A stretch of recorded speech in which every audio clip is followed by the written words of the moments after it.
اعوذ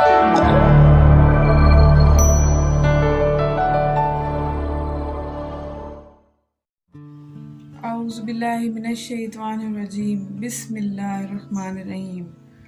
اللہ تعالیٰ کی ذات پر یقین کامل کی ایک خوبصورت داستان اور اللہ والوں کی زندگیوں سے لی گئی خوبصورت مثالیں جو ہمارے لیے مشعل راہ ہیں، جو ہماری زندگی کے راستوں کو روشن کرتی ہیں، ہماری زندگی کے راستوں کو نور بخشتی ہیں۔ اللہ خود پر کوئی احسان نہیں رکھتا۔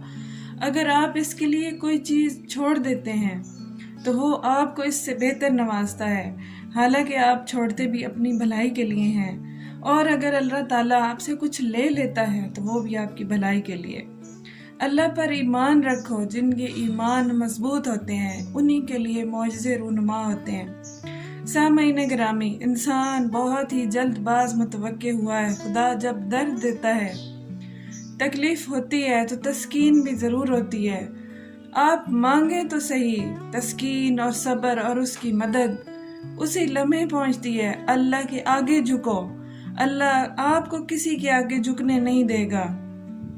اور انسان لوگوں کے سامنے جھکتا ہے، در بدر پھرتا ہے اور گلیوں کی دھول میں پھرتا اپنے آپ میں مارا مارا اور چاہتا ہے کہ اس کے حالات سنور جائیں، لیکن وہ ایک سجدہ جس میں آ کے سب کچھ پانا اس کے لیے بہت ہی آسان ہے، جس میں اس کی عزت بھی ہے، آبرو بھی ہے، اس ذات سے مانگنا جس سے مانگتے ہوئے شرم نہیں آتی۔ وہ دعائیں تو کبھی بھی رد نہیں کرتا، ہاں وہ اپنے پاس سنبھال لیتا ہے۔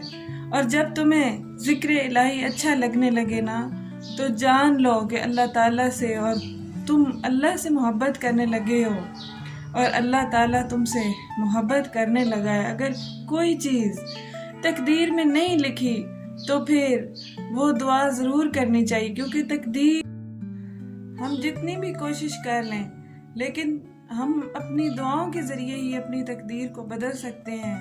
میں نے اللہ کو پہچانا ارادوں کے ٹوٹ جانے سے، نیتوں کے بدل جانے سے اور ہمتوں کے پست ہو جانے سے۔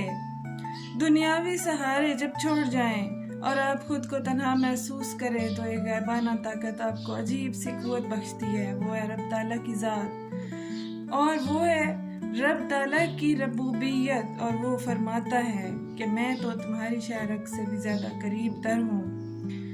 وہ اپنے پیاروں کو آزماتا ہے۔ محبت رب تعالیٰ کی بندے سے جتنی گہری ہوگی اس کی آزمائش اتنی سخت ہوگی۔ انبیاء کرام پر آزمائشیں آئیں جب حضرت اسماعیل علیہ السلام کی والدہ ماجدہ ان کو پہاڑ پر چھوڑ گئیں اور صفا مروہ کے چکر لگاتی رہیں۔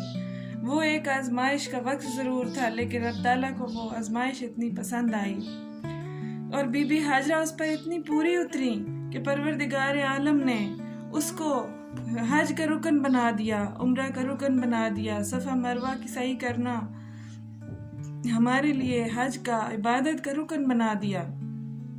وہ اپنے محبت کرنے والوں کو ایسے ہی درجے دیا کرتا ہے۔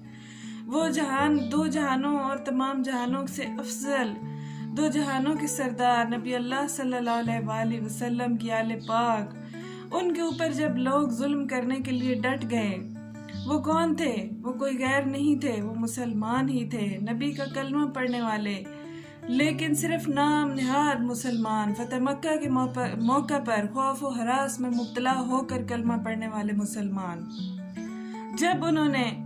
جب حضرت امام حسین علیہ السلام نے یہ محسوس کیا کہ اسلام کو ہمارے خون کی اشد ضرورت ہے تو آپ نے شہادتیں پیش کی اور رسول اللہ کا خون کربلا کی ریت میں جیسے کہ سما گیا اور دین اسلام کے پودے کو تر و تازگی بخشی۔ اسی طرح وہ تو بہت زیادہ بلند و بالا ہستیاں ہیں جن کے ساتھ ہمارا کوئی موازنہ نہیں، نہ کوئی مقابلہ ہے، لیکن اپنے درجے پر رہتے ہوئے، اپنے لیول پر رہتے ہوئے جب ہماری طاقت کے مطابق ہم پر کوئی آزمائش آئے تو اس کو یہ سمجھ لیں کہ پروردگار دو عالم قرآن میں فرما رہا ہے کہ بے شک مشکل کے ساتھ آسانی ہے، تنگی کے ساتھ آسانی ہے۔ آپ کو رب تعالیٰ نے یہ نہیں کہا کہ آسانی کے ساتھ آسانی ہے، رب تعالیٰ نے یہ کہا کہ اگر کچھ چاہیے تو کوشش کرو، جدوجہد کرو، مشکلیں اٹھاؤ ہاں یہ ممکن ہے کہ وہ چیز جس کی تم جدوجہد کر رہے ہو لوح محفوظ میں تمہارے مقدر میں لکھی ہی نہ ہو، لیکن جب تم دعا کا دامن تھام لو گے، ایمان کامل کے ساتھ مانگو گے، جدوجہد کرو گے، کوشش کرو گے اور دعائیں مانگو گے، بجائے لوگوں کے سامنے ہاتھ پھیلانے کے رب تعالیٰ کے سامنے گڑ گڑاؤ گے، سجدے میں جا کر اس سے مانگو گے تو اذن کن ہونے میں دیر نہیں لگے گی۔ وہ کوئی بھی دعا جو آپ ہاتھ اٹھا کر مانگتے ہیں وہ ضائع نہیں جاتی، وہ عرش تک جاتی ہے۔ بعض دفعہ ہم ایسی چیز مانگ رہے ہوتے ہیں جو ہمارے لیے نقصان دہ ہوتی ہے، پھر بھی وہ دعا ہمارے نامہ اعمال میں نیکی کے طور پر لکھ دی جاتی ہے اور اس کے بدلے ہمارے گناہ جھڑ جاتے ہیں۔ جیسے جیسے وقت گزرتا ہے ہمیں اندازہ ہوتا ہے کہ ہم جو مانگ رہے تھے وہ ہمارے لیے بہتر نہ تھا، وہ ہمارے حق میں بہتر نہ تھا۔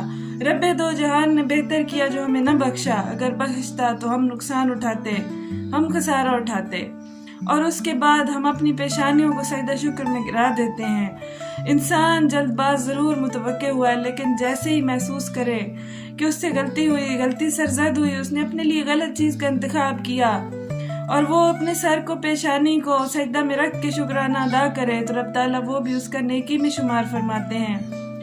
اور نیکی اتنی آسان کر دی پروردگار دو عالم نے، جنت اتنی سستی کر دی رب العالمین نے کہ نیکی کے لیے جب آپ سوچتے ہیں، ارادہ کرتے ہیں، اسی وقت سے ثواب ملنا شروع ہو جاتا ہے، اجر ملنا شروع ہو جاتا ہے، آپ کی سوچ پر ہی اجر ملنا شروع ہو جاتا ہے۔ لیکن گناہ جب تک آپ سرزد نہیں کر لیتے، اس کا جو برائی ہے وہ جب تک آپ سرزد نہیں کر لیتے، آپ کو اس کا گناہ نہیں ملتا، سوچ پر گناہ نہیں ملتا، عمل پر گناہ ملتا ہے، لیکن نیکی کا سوچ پر بھی ثواب ملتا ہے۔ تو انسان کے لیے نیکیاں کمانا بہت آسان ہے، رب تعالیٰ نے جنت کو بہت سستا کر دیا، پھر بھی انسان بھٹکتا پھرتا ہے، مارا پھرتا ہے اور اپنی راہ کو چھوڑ کر، اپنی منزل کو چھوڑ کر لمبے راستوں پر بھٹک جاتا ہے، یہاں تک کہ زندگی ناتمام کا ختم ہو جاتا ہے اور انسان کے پاس پچھتاوے کے سوا کچھ نہیں رہتا۔